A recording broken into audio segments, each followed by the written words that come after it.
Je passe la parole maintenant à Pierre Tixier de VIA. Bonjour à tous. Difficile de parler après Quentin. Bonjour à tous. En premier lieu, je souhaite remercier Martin et toute l'équipe qui ont organisé ce rassemblement pour la paix.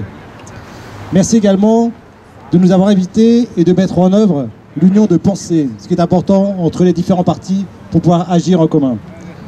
Et bravo à tous d'être présents. Bien sûr, pour l'instant, on se compte. Nous n'avons pas l'impression d'être très nombreux ou assez nombreux. Mais je vous assure qu'un mouvement de fond est en route, que la ras-le-bol est généralisé sur tous les sujets de société et sur tous les sujets qui concernent la France. Alors cela nous engage au niveau des partis. Il faut continuer à nous organiser et nous avons beaucoup à faire et pour être meilleurs. Il faut continuer à se rassembler, il faut continuer à lutter. C'est une nécessité. Nous n'avons pas le choix si nous souhaitons réveiller nos concitoyens sur la réalité de la situation en France et dans le monde. Il nous faut descendre dans la rue, il faut persister, résister. Alors, bravo à vous, parce que vous êtes présents. En effet, l'heure est grave.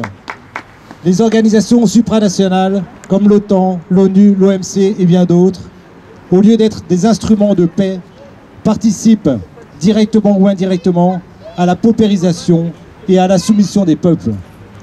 Mais attention, et c'est le côté sombre de l'homme, ce ne sont pas toujours les organisations qui sont forcément mauvaises dans leurs intentions initiales, mais les gouvernements et les hommes qui les dirigent.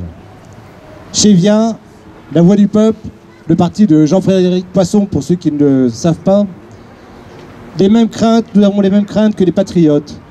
Et nous sommes très inquiets du pouvoir nouveau pris par Madame Ursula von der Leyen, présidente de la Commission européenne, et de Charles Michel, président du Conseil européen, qui ont engagé l'Europe dans la guerre sans aucun respect des souverainetés nationales.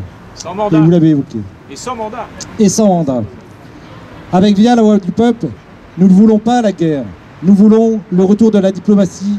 Nous voulons la paix, bien évidemment. Même si c'est un sujet qui est compliqué. Nous voulons la paix, pas uniquement pour l'Ukraine et la Russie. Car la guerre et la fourniture d'armes, comme le fait la France, ce sont des milliers de morts partout dans le monde. En Afrique, au Moyen-Orient, en Asie et dans de nombreux pays.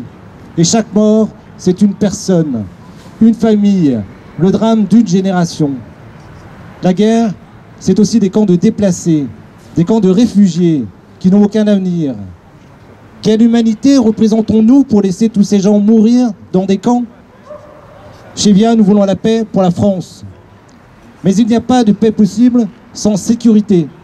Il n'y a pas de paix possible sans liberté d'expression, et vous le savez bien. Il n'y a pas de paix possible sans liberté de conscience. Une fois de plus, les vaccins, etc. Il n'y a pas de paix possible sans équité sociale. Alors oui, mobilisons-nous pour la paix, mais plus encore, il faut prendre le pouvoir. Bravo, bravo.